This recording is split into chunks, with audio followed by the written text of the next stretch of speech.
النار يعرضون عليها غدوا وعشيا ويوم تقوم الساعة ادخلوا آل فرعون أشد العذاب وإذ يتحاجون في النار فيقول الضعفاء للذين استكبروا إنا كنا لكم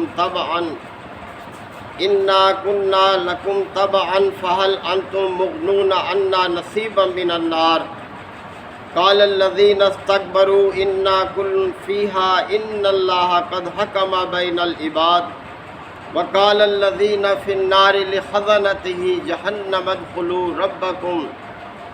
ربكم يخفف عنا يوما من العذاب قالوا أولم تكن تأتكم رسلكم بالبينات قالوا بلى قالوا فادعوا وما دعاء الكافرين إلا في ضلال صدق اللہ مولانا العظیم۔ حضرات، سورہ المومن کی یہ 5ویں رکوع کی اختتامی آیات ہیں۔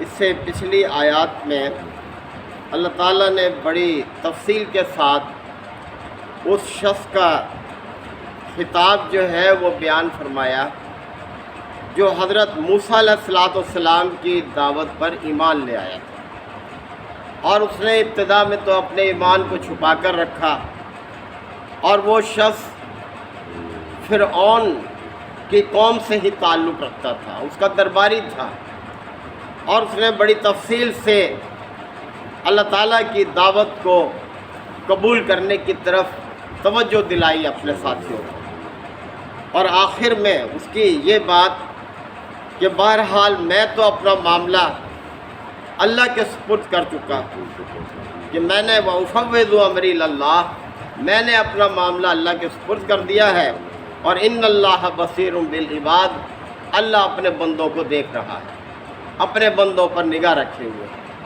لہذا کوئی اس کی نگاہ سے پوشیدہ نہیں ہے، ہر ایک کے عمل کو وہ دیکھ رہا ہے۔ آگے بات چل رہی ہے النار یعرضون علیہا غدوا وعشیا، کہ یہ فرعون اور اس کے جو ساتھی ہیں، فرمایا کہ صبح و شام وہ آگ کے سامنے پیش کیے جاتے ہیں، انہیں ان کا انجام دکھایا جاتا ہے، اور یہاں سے اس بات کی نشاندہی ہوتی ہے کہ عذاب برزخ بھی ایک عذاب ہے۔ احادیث میں اس کی متعدد روایات بھی موجود ہیں کہ مرنے کے بعد جتنا عرصہ قیامت تک اٹھنے میں انسان قبر میں رہے گا، یہ بھی اس کے لیے یا تو جنت کے باغوں میں سے ایک باغ ہے یا جہنم کے گڑھوں میں سے ایک گڑھا ہے۔ تو صبح و شام یہ فرعون اور اس کے ساتھی جو ہیں وہ آگ کے سامنے پیش کیے جاتے ہیں۔ وَيَوْمَ تَقُومُ السَّاعَةُ، اور وہ دن جب قیامت قائم ہوگی تو کہا جائے گا ادخلوا آل فرعون اشد العذاب، کہ آل فرعون کو شدید ترین عذاب میں داخل کرو، یعنی یہ آخرت میں ان کا انجام بیان کیا جائے گا، شدید ترین عذاب۔ اب اللہ بہتر جانتا ہے وہ کتنا شدید ہوگا، جس کو اللہ شدید بیان فرمائے۔ وَإِذْ يَتَحَاجُّونَ فِي النَّارِ، اور وہ موقع بھی ذرا یاد کرو جب یہ دوزخ میں جھگڑ رہے ہوں گے آپس میں ایک دوسرے سے۔ اہل دوزخ جو ہیں وہ ایک دوسرے کو الزام دیں گے کہ تو ہمارا ذمہ دار ہے اس انجام کا، وہ کہے گا کہ تو ہمارا ذمہ دار ہے، حالانکہ سب کے سامنے ہدایت اللہ تعالیٰ نے واضح فرما دی تھی۔ فرمایا وَإِذْ يَتَحَاجُّونَ فِي النَّارِ، اور وہ موقع بھی یاد کرو۔ اب دیکھیں یہ آخرت کی باتیں ہیں جو اللہ تعالیٰ نے پہلے بیان فرمائی ہے ہمیں اصلاح کے لیے کہ اپنی اصلاح کرنا۔ فَيَقُولُ الضُّعَفَاءُ، پس کمزور لوگ وہاں کہیں گے، کمزور لوگوں سے مراد جو سرداروں کے تابع ہو کر زندگی بسر کر رہے تھے، ان کی ہر بات کی تائید کرتے تھے اور جھگڑنے کے لیے تیار ہو جاتے تھے اہل ایمان سے۔ تو فَيَقُولُ الضُّعَفَاءُ، جو کمزور لوگ تھے دنیا میں اور جو کفر کو اختیار کیے ہوئے تھے، اپنے پیشواؤں کی بات مانتے تھے، وہ کہیں گے، کس سے کہیں گے؟ لِلَّذِينَ اسْتَكْبَرُوا، ان لوگوں سے جو بڑے بنے ہوئے تھے، جو سردار تھے، جو پیشوا تھے، ان سے کہیں گے انا کننا لکم تبعن، کہ بھائی ہم تو تمہارے تابع تھے، تمہاری بات مانتے تھے، تمہارے نعرے لگاتے تھے، تمہیں سیوا کرتے تھے۔ فہل انتم مغنون عنا نصیبا من النار، تو کیا آج تم اس آگ کا کچھ تھوڑا سا حصہ ہی ہم سے الگ کر سکتے ہو، ہمیں اس سے نجات دلوا سکتے ہو؟ ہم نے تمہاری کتنی مدد کی دنیا میں، تمہارا ہی نام لیتے تھے، تمہارے ہی مددگار تھے ہم، تو آج جس کیفیت میں اب ہم پہنچ گئے ہیں، تو کیا اس عذاب کا کچھ حصہ ہم سے علیحدہ کر سکتے ہیں؟ قال الذین استکبروا، تو پھر وہ لوگ جو بڑے بنے ہوئے تھے دنیا میں، جن کی پوجا کی جاتی تھی، جن کی بات مانی جاتی تھی، وہ جواب میں کہیں گے انا کل فیہا، اب تو ہم سبھی یہاں ہیں، اب تو سب کا انجام یہی ہے، دعوت دینے والوں کا بھی، یعنی جنہوں نے کفر کی دعوت دی اور جنہوں نے کفر کے نعرے لگائے اور مدد کی اپنے پیشواؤں کی، تو اب تو انا کل فیہا، اب تو سبھی ہم یہاں پر ہیں، سب کا انجام ہے۔ ان اللہ قد حکم بین العباد، اللہ اپنے بندوں کے درمیان فیصلہ کر چکا، یعنی اب ہم یہاں جو پہنچے ہیں اللہ ہی کے فیصلے سے پہنچے، اب اللہ کے فیصلے کو کون بدلے؟ ہماری تو یہ طاقت نہیں ہے کہ ہم تمہیں یہاں کچھ نجات دلوا دیں، کوئی عذاب میں کمی کرا دیں، ہمارے بس میں نہیں ہے، اور ہم دونوں اب ایک ہی مقام پر ہیں، ایک ہی ہمارا انجام ہوگا۔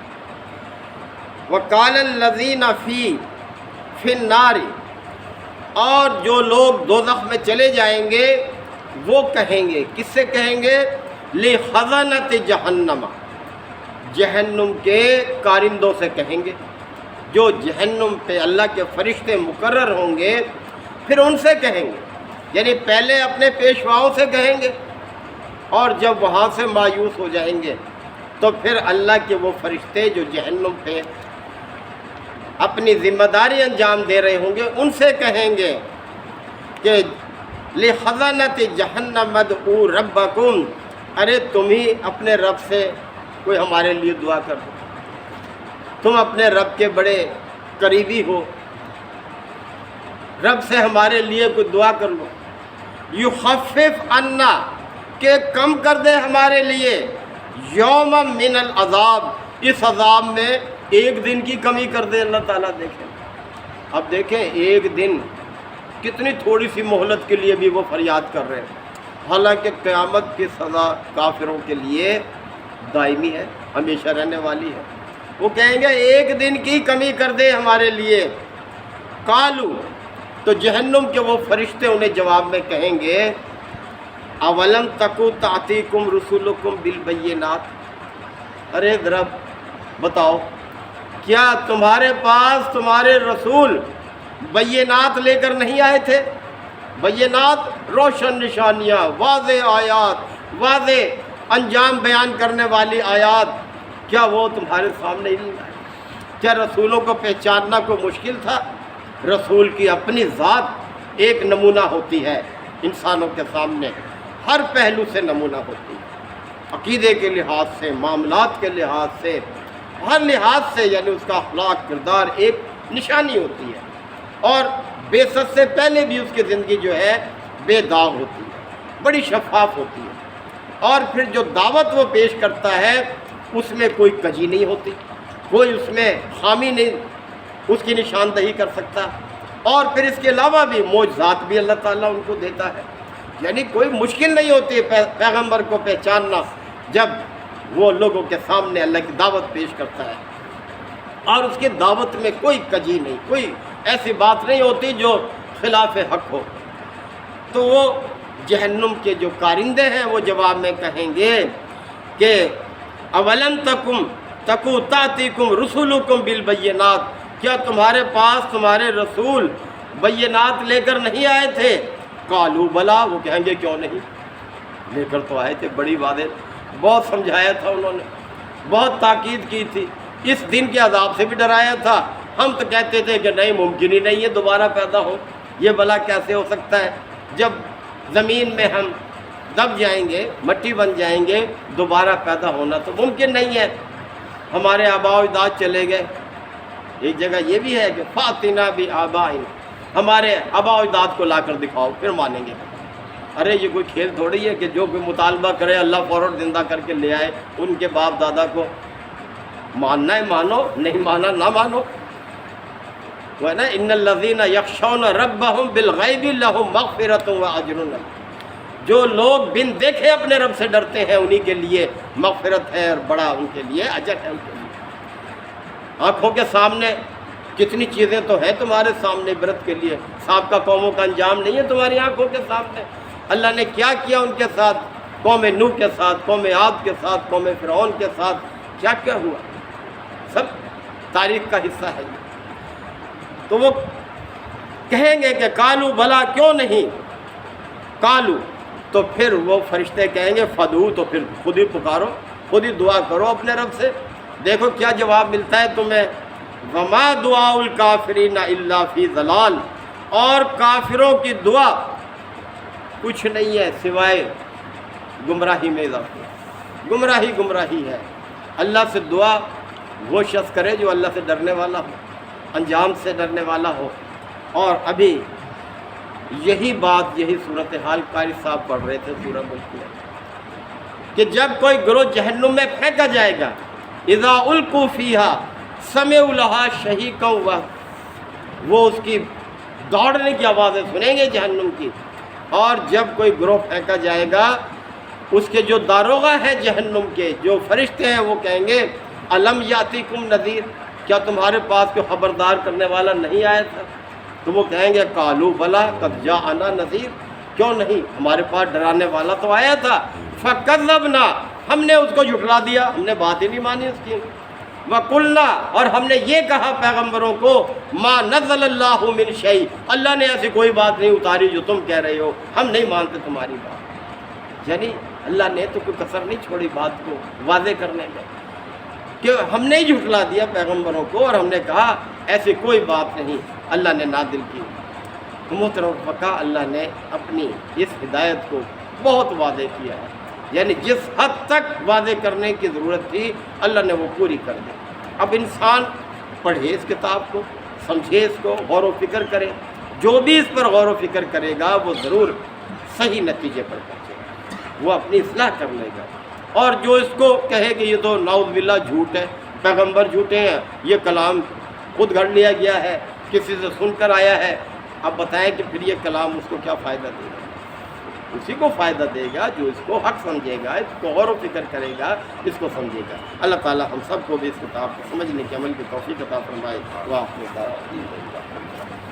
الحمدللہ وکفی وسلام علی عبادہ الذین اصطفیٰ۔